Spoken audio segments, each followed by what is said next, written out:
Gue pengen nanya, sebenarnya homeless media kalian, Bogor Folk dan Bogor Pisan adalah media repost atau bukan? Lu tahu Yusuf Mansur nge-follow Bogor Pisan. Achievement tuh.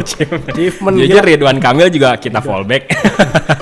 Magis tuh emang gue mau nanya dah, kenapa namanya Magis? Owner lu bisa gini ya? Kita sih ngerasanya Bogor Pisan kalau misalkan sekarang udah ngeposting sesuatu ya, udah dianggap jadi oh sah aja gitu, oh bener nih, valid gitu.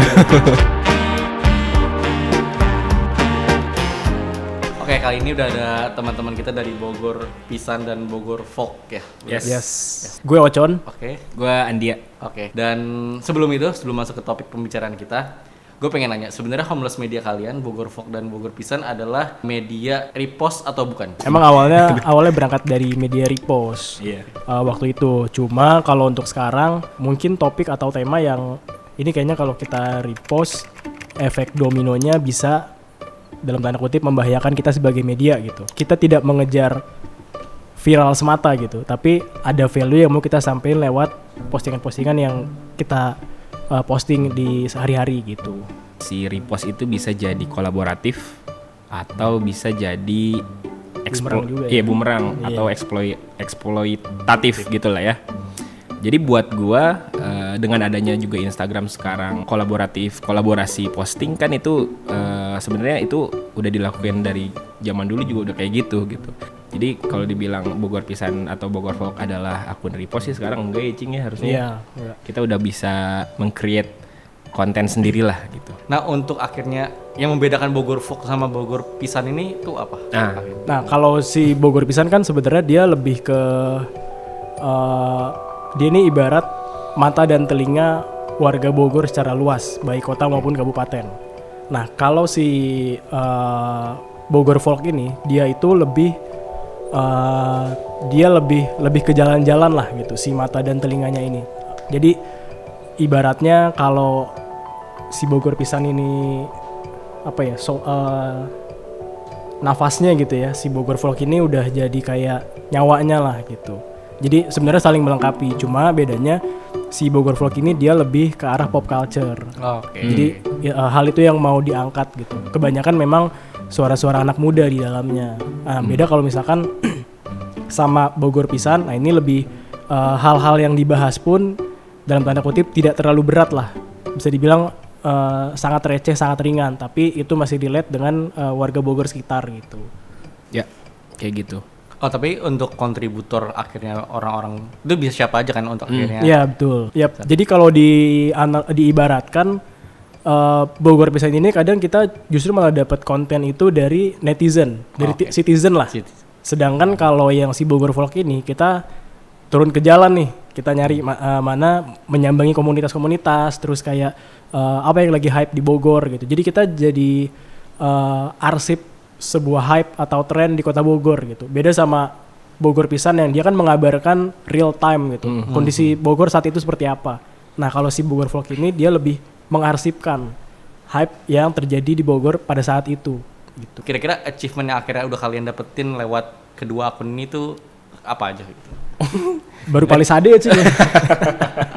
Baru Palisade alhamdulillah. Achievement secara apa maksudnya? Kayak misalnya mungkin akhirnya si homeless media ini udah dinotis oleh pemerintah Bogor, akhirnya jadi suatu juru bicaranya pemerintahan Bogor atau semacamnya. Lu tahu Yusuf Mansur? Ustadz Yusuf Mansur. Betul. Nge-follow Bogor Pisan. Achievement tuh.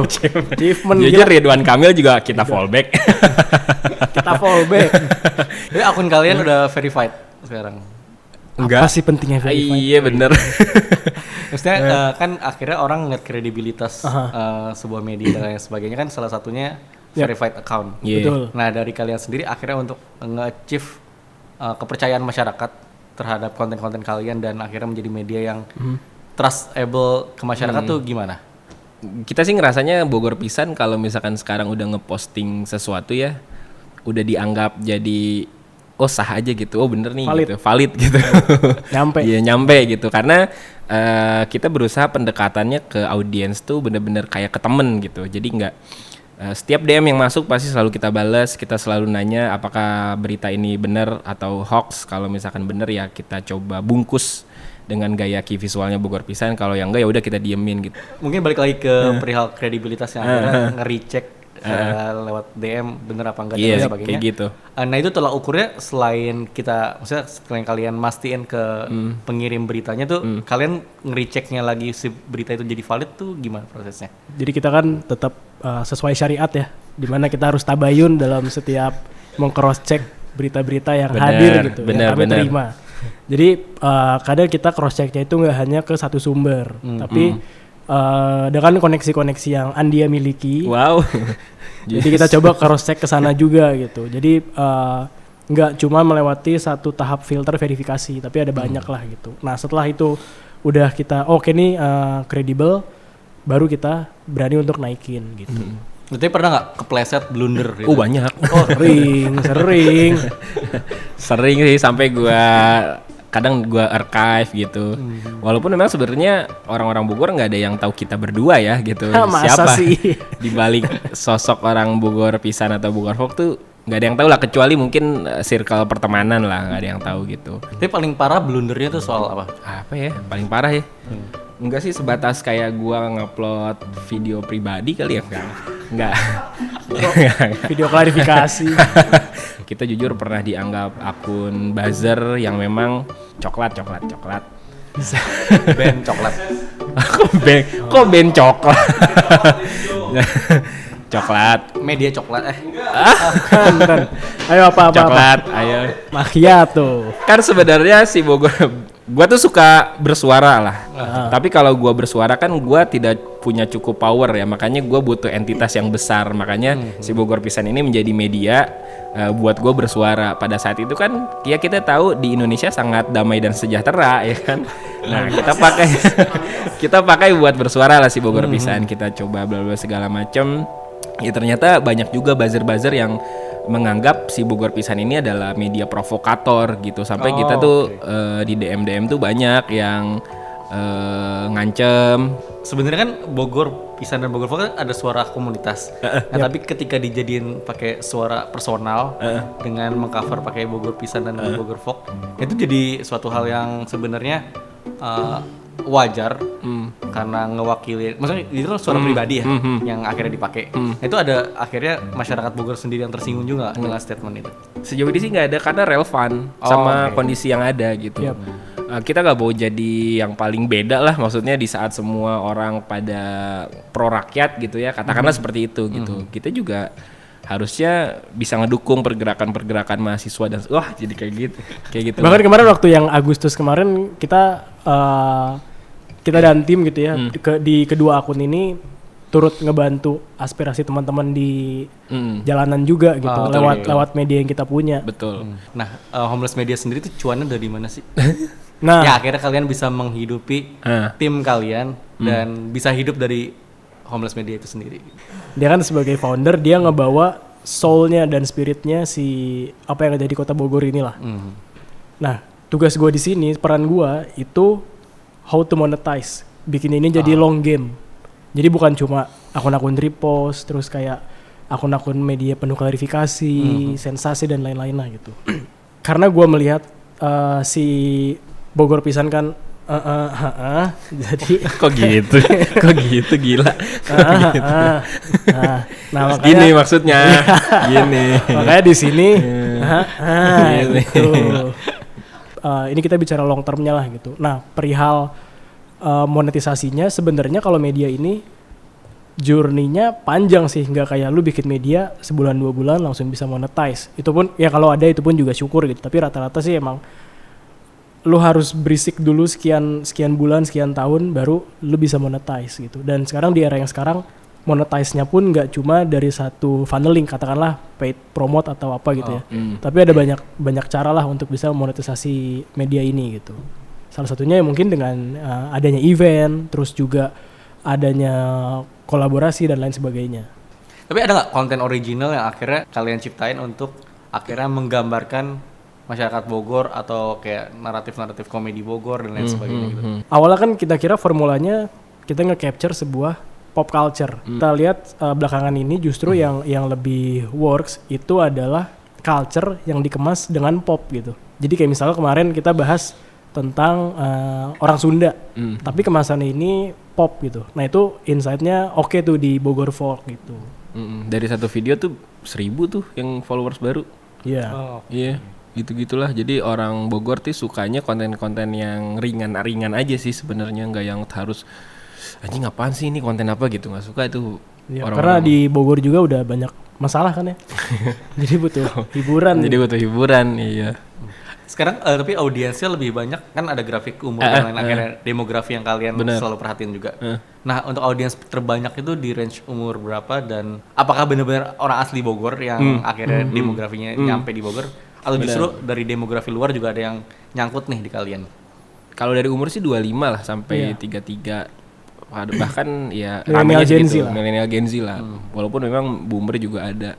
Bogor, nah gue nggak tahu nih, malah sekarang ini Jakarta banyaknya gitu. Gue nggak tahu ya memang orang Bogor kerja di Jakarta atau gimana. Bogor peringkat kedua gitu, kadang ketiga, aneh juga gitu.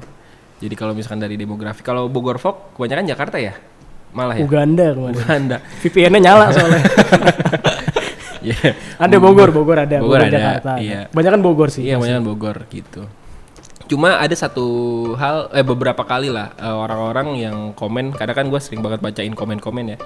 Ada orang-orang yang udah lama tinggal di luar negeri gitu ya, di Belanda, terus kayak di luar negeri gitu ya, Europe sama Amerika, ngelihat konten kita tuh seneng, jadi dia ngerasa, aduh anjir gue dulu tinggal di Bogor, ngelihat konten ini merasa flashback kayak gitu-gitu. Banyak komen gitu, nggak satu dua lah. Dan alhamdulillahnya Pak Purbaya ini kan orang Bogor ya. Betul. Jadi kita lumayan dapat insight lah dari dapat engagement juga kita dari situ, karena kita sempat nge-capture ini salah satu orang Bogor yang masuk kementerian dan lagi jadi media darling kan sekarang. Bener. Nah, kita coba manfaatin itu secara positif lah. Iya. Gitu. Dan udah di notice juga sama Pak Purbaya. Nah, gua nggak tahu, tapi yang dari satu postingan itu nambah 1.500 follower tuh. Iya. Nah, kita juga si Bogor Pisan atau Bogor Vlog ini kita ada sering bikin konten-konten review makanan, tapi khususnya UMKM ya, Cing. UMKM di Kota Bogor. UMKM kayak tukang bakso, tukang mie ayam, tukang cungkring, kayak gitu-gitu. Kita bantulah supaya mereka ya viral gitu, supaya sustain juga gitu. Itu mereka berbayar? Enggak. Jadi kalau misalkan kayak kita lagi main kemana terus kayak nemu enak nih rasanya, tapi mungkin gak banyak orang yang tahu. Bener. Jadi kita coba capture lah si mereka, dagangan mereka gitu, biar orang-orang lebih banyak yang tahu. Dan alhamdulillah banyak yang terbantu lah gitu. Cuma memang secara kemasan kita beda nih. Bogor Pisan yang memang raw banget, kayak kita ngevideoin cetak cut.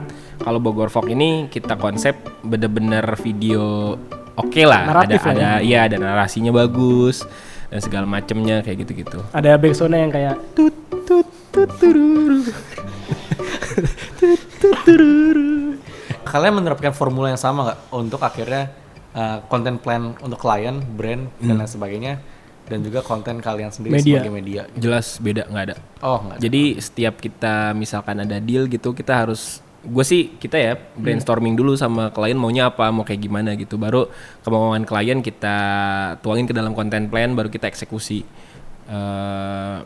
Kadang-kadang klien juga nggak mau yang bercanda-bercanda banget sih gitu. Kita bisa diajak bercanda, bisa diajak profesional juga bisa gitu, serius juga bisa. Dan itu yang kita pelajari, dan tadi gue bilang gue mempelajari bisnisnya gitu. Banyak media-media yang bermain di ranah sana, tapi mereka mengeneralisir formulanya, sehingga akhirnya timbullah unsatisfied dari si klien tersebut gitu. Nah, gua nggak mau itu terjadi di dua platform ini gitu. Jadi sebisa mungkin di awal kita harus tahu dulu apa yang klien-klien ini butuhkan, goalsnya kemana, dan apa yang bisa kita bantu gitu. Jadi nggak melulu soal kita punya formula lu pakai, enggak gitu. Tapi benar. Bisa jadi kita cuma nambahin dikit doang gitu dari sebenarnya apa yang udah mereka sempurnain gitu. Tapi challenge-nya ada nggak yang berasa beda banget dan jauh banget nih antara nge-handle sosial media untuk media dan juga buat klien? Challenge terbesarnya? Lebih ke ini sih, kadang kita gatel pengen bercanda di akun klien, cuma ada batasan-batasan yang nggak bisa kita terobos gitu.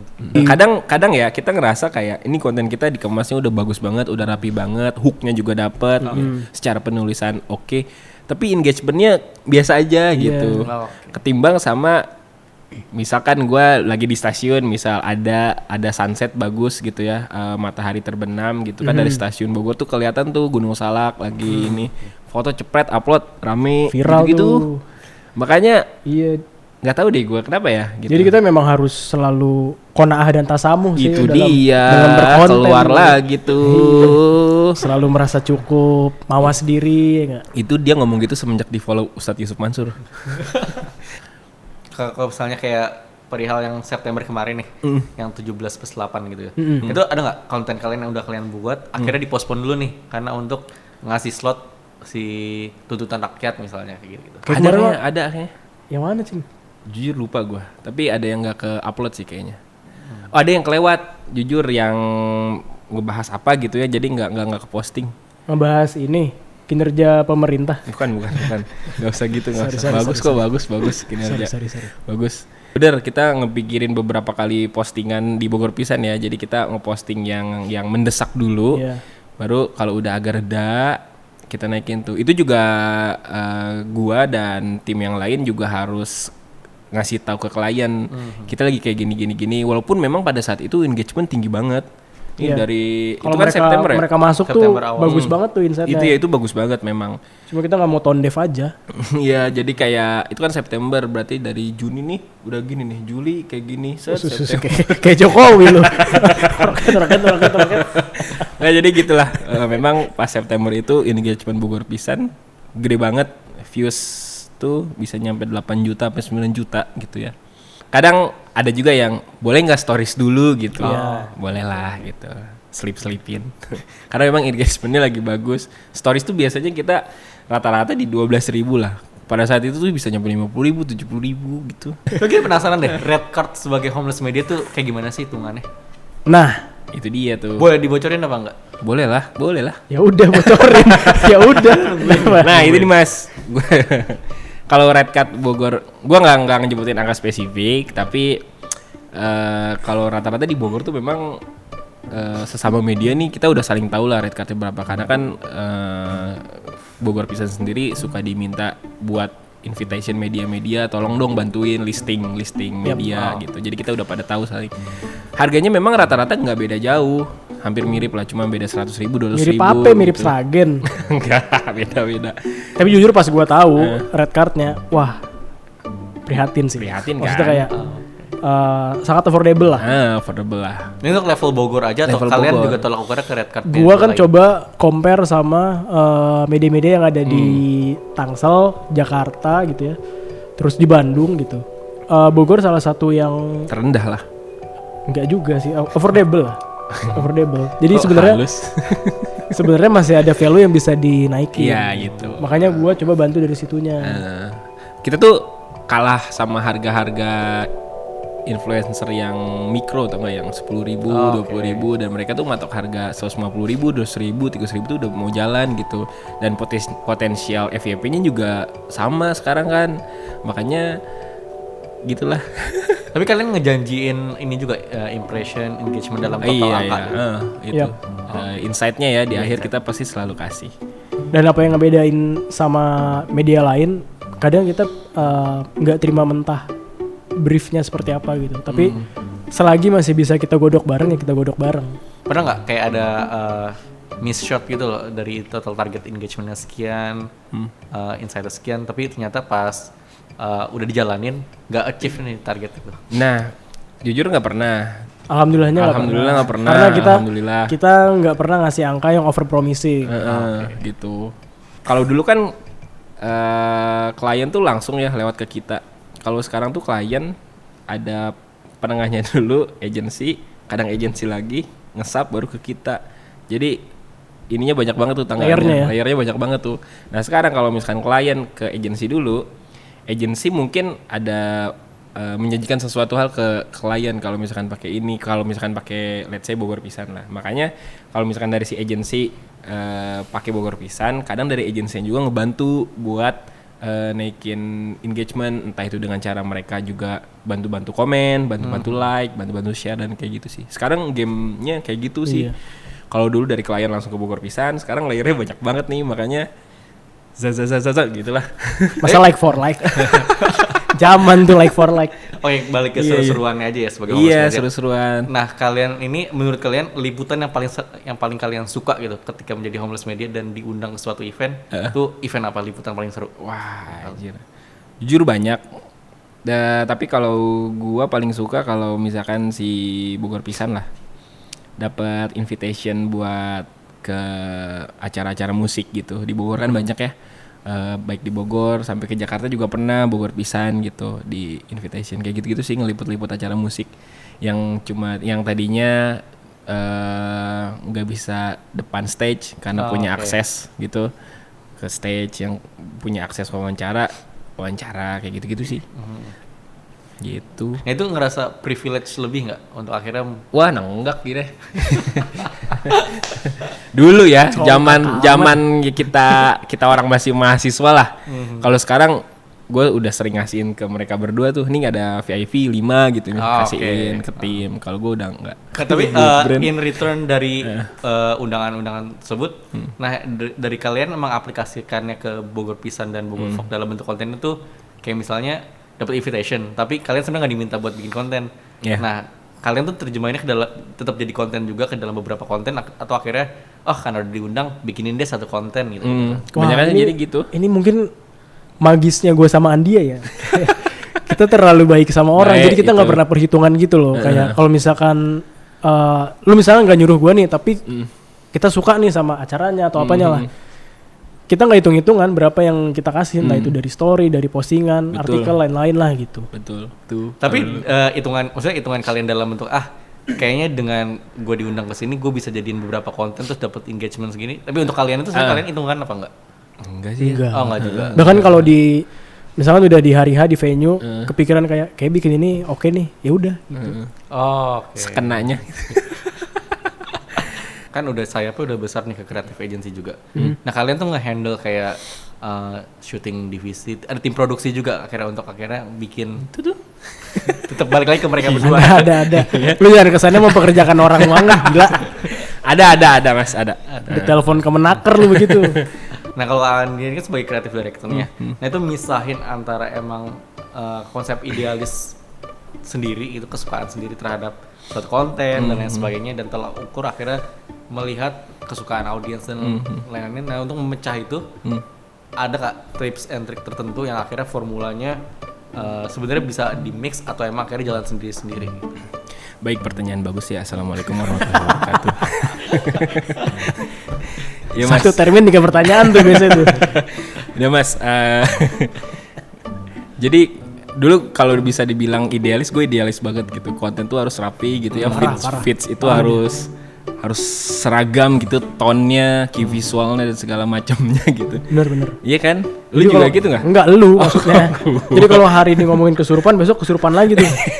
Sampai habis engagementnya baru yang lain. Gue idealis banget gitu orangnya. Ya tapi kalau sekarang gue udah bisa ngerem lah gitu, mana yang memang kebutuhan si Bogor Pisan, mana yang memang kebutuhan klien, sama yang ego gue sendiri gitu. Akhirnya memang kalau misalkan gue mau muasin ego gue gitu ya udah gue akhirnya di akun sendiri aja lah gitu. Cukup terpuaskan. Kalau misalkan sekarang sih di Bogor Pisan memang udah punya pakemnya masing-masing, key visual tuh harus kayak gini, tone colornya harus gini, fontnya kayak gini gitu. Itu kita rangkum bersama lah gitu. Begitupun juga dengan Bogor Folk, gaya editingnya harus kayak gini, gaya narasinya harus bagus banget gitu ya. Itu semua udah ada brand guideline-nya sekarang. Begitupun juga dengan klien-klien kita. Kalau pitching kita juga udah bikin brand guideline seperti ini segala macam. Jadi gue nggak bisa ego gue atau idealis gue nggak bisa masuk ke yang ke lain lagi, ke klien gitu ya. Tapi ada sedikit sih memang yang gue masih idealis gue gitu kalau Bogor Pisan. Apa? Harus ada komedinya. Ya baik itu dari segi captionnya atau dari visualnya dan segala macamnya. Kalau lu misalkan lu udah follow Bogor Pisan belum sih? Belum lagi. Aduh, itu. Mending jangan deh kata gue mah. Ya jadi Gak usah lah. orang-orang yang tahu gua di balik akun Bogor Pisan, mereka udah tahu gua orangnya suka bercanda gitu. Jadi emang orang lihat Bogor Pisan tuh ya gua banget gitu. Begitupun juga dengan kalau lu lihat dengan Vindes lah. Itu kan Vincent sama Desta banget, gaya penyampaiannya, gaya berkomedinya, anak nongkrong banget lah. Tapi paling terakhir lagi, pernah nggak ada Terakhir lagi. yang kontak kalian buat numpang klarifikasi gitu terhadap problem yang lagi dialamin? Ada. Banyak kayaknya ya? Banyak DM. Justru banyak. Minggu-minggu ini kalau nggak salah ada. Hamis Daud kalau nggak salah klarifikasi. Gitu. Cing, tolong up cing. Enggak lah, gila Cubita Gobas.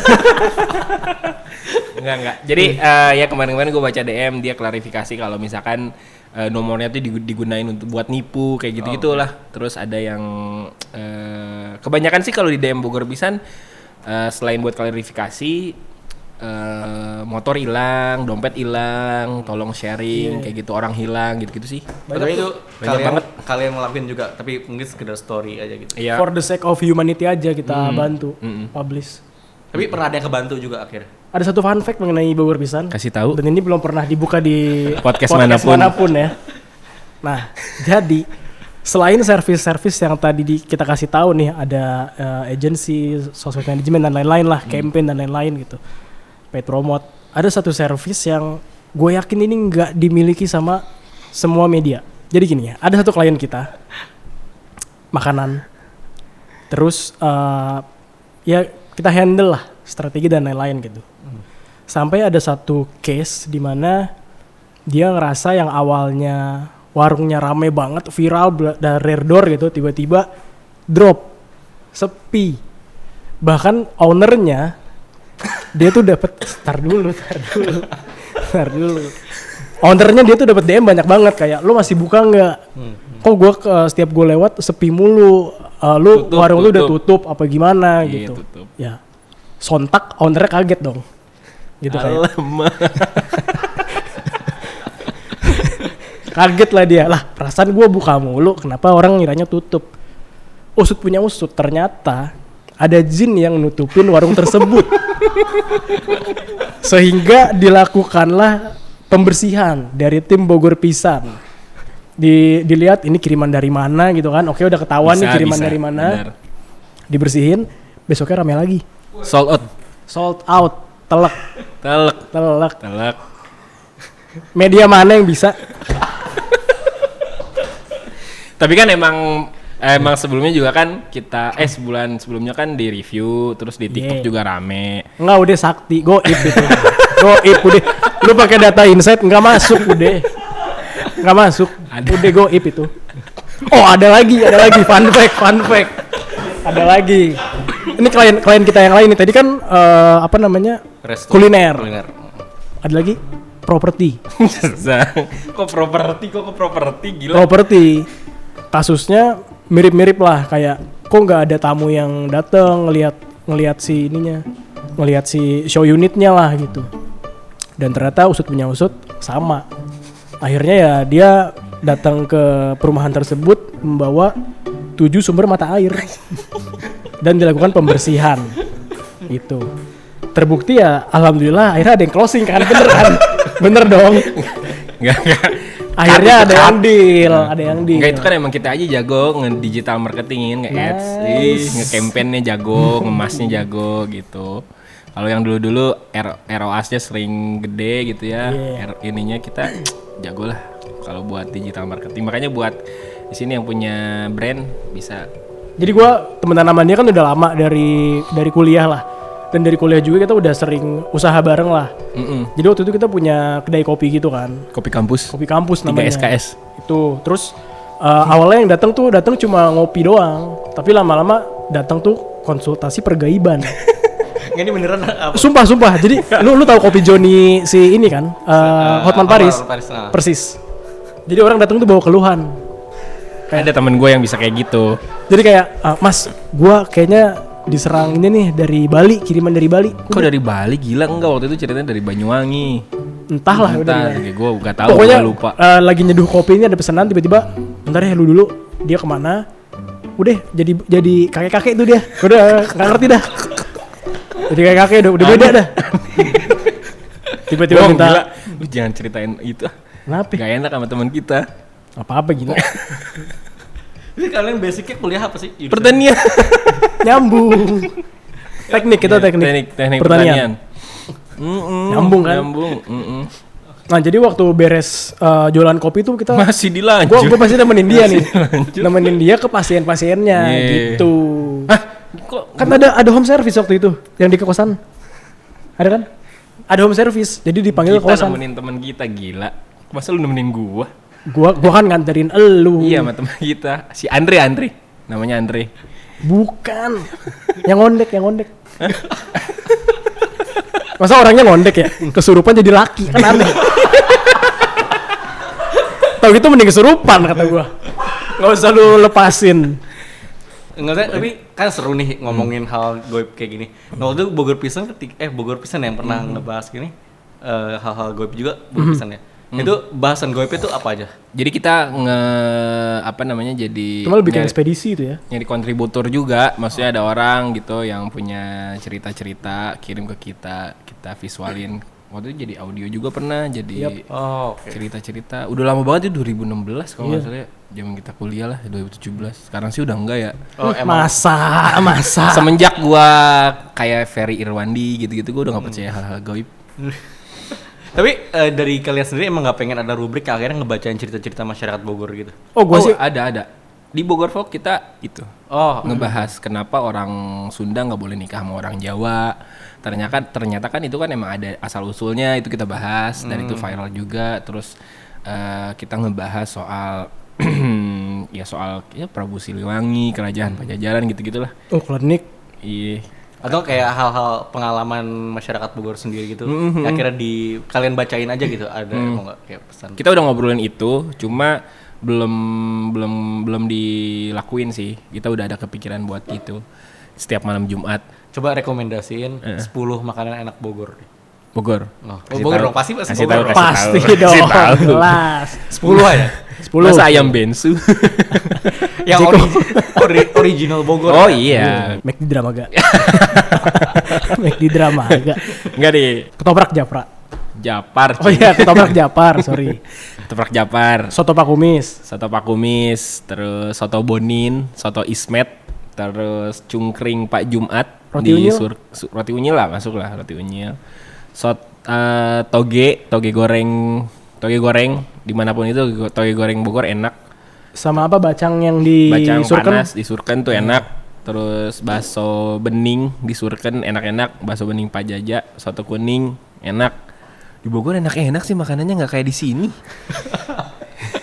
Di sini awe lagi. Semua enak makanan di Bogor, makanya kita tuh sebenarnya nggak pernah kekurangan konten kalau ngomongin soal nge-review makanan. Itu kesempatan buat si Bogor Pisan sebenarnya dan juga Bogor Folk untuk kalau misalkan engagement kita turun, kita hajar di video makanan. Oh, karena itu paling nge-engage orang. Iya, Betul. Kalau masih turun juga konten kesurupan, udah naik. Kata gue cilik, cing.